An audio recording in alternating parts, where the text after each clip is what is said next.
It's time to explain some Avatar.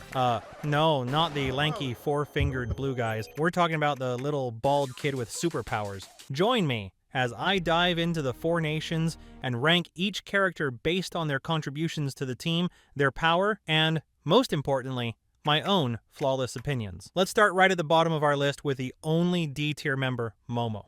Look, I know he's cute, but let's be real, this guy is a glorified poop flinger. Aang found Momo at the abandoned Southern Air Temple, making him the last known winged lemur in existence after the Air Nomad genocide. For the most part, his role in the group is to get into trouble, steal Sokka's food, and occasionally serve as a fluffy distraction. Remember when the gang was stranded in the Siwang Desert? What did Momo do? He got himself captured by sandbenders, of course, forcing everyone else to stage a rescue. Some fans have a theory that he's the reincarnation of Monk Gyatso, which was an idea the creators had and then scrapped, probably because they realized he's better as a furry little menace. Sorry, Momo, but you can enjoy D tier, you little rabid fluffball. Now let's get moving on up the list to our only C tier member, Suki. Born and raised on Kyoshi Island, Suki is the leader of the Kyoshi Warriors, an elite group of female fighters who are basically just a fan club for Avatar Kyoshi. Goddamn, take a shot for every time I said Kyoshi. Now, don't get me wrong, she's a badass. She can take down firebenders with nothing but a fan and some serious attitude. She even held her own at the Boiling Rock prison. But at the end of the day, she's not a bender, and she's absent for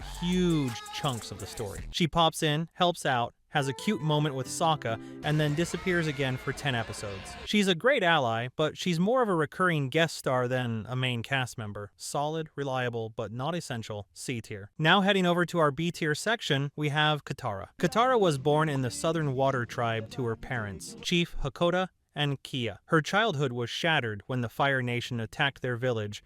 Her mother, Kaya, sacrificed herself by falsely claiming to be the tribe's last waterbender to protect a young Katara from being captured. With her father also leaving to fight in the war, Katara was left to become the emotional core and responsible mother figure of the group. She's an incredibly powerful waterbender who mastered the art in like a few months. Come on, they really make this shit look easy. And we all know she can be the fun police. Her catchphrase is basically, my mother, my mother, my mother, my mother, my mother, followed by a lecture. And let's not forget, she learned bloodbending, the most OP and terrifying skill in the entire universe, and then got all preachy about it. She could have walked into the Fire Lord's throne room, turned Ozai into a human pretzel, and ended the war in 5 minutes. But no, she has morals. Enjoy B tier, Katara. Now let's get to our A tier members, starting with a controversial one, Sokka.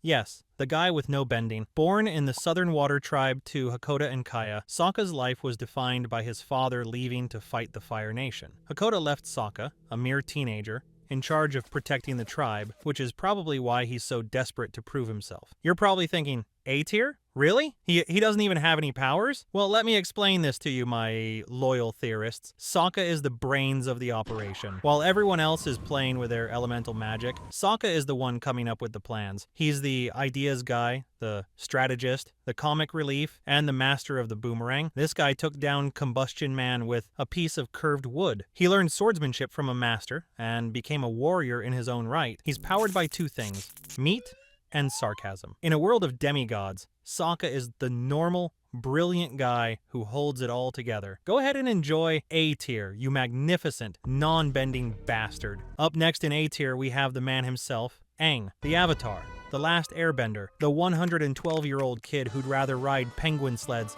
than save the world. Aang was raised by the monks at the Southern Air Temple under the care of his guardian and father figure, Monk Gyatso. The monks told him he was the Avatar at age 12, 4 years earlier than tradition dictated, because they feared a war was on the horizon. And oh boy, were they right. Feeling overwhelmed and learning he was to be separated from Gyatso, Aang fled the temple on his sky bison, Appa, got caught in a storm, and accidentally froze them both in an iceberg for a century. Aang is ridiculously powerful, mastering 3 new elements in under a year, which is just showing off, really. The Avatar state turns him into a walking natural disaster, but he spent half the series running away from his responsibilities and his pacifism, while Noble was almost his downfall. He had Fire Lord Ozai on the ropes, and what does he do? He performs some kind of spiritual chiropractic adjustment and takes his bending away. All that power, and basically just gave the world's worst dictator a lifelong disability. It's a legendary move, but it keeps him out of S tier for me. Finally, the moment you've all been waiting for. Our S tier members. First up, we got Toph, the Blind Bandit, the greatest earthbender of all time. Born into a wealthy and prestigious family, Toph was hidden away from the world because her parents saw her blindness as a weakness. But in secret, she learned earthbending from the original masters, the Badger Moles, and became a champion in an underground fighting tournament. This girl is a force of nature. She's blind but can see better than anyone using seismic sense. She's so powerful she literally invented a new form of bending just because she was bored in a metal box. Metal bending. She just decided it should exist, and it did. Her personality is 100% unfiltered sass, and she has the best lines in the show. It's so dark down here. I can't see a thing. Oh no, what a nightmare! While everyone else is having an emotional breakdown, Toph is there to tell them they're being idiots. No notes, S tier. Moving on, we have another S tier legend, Appa.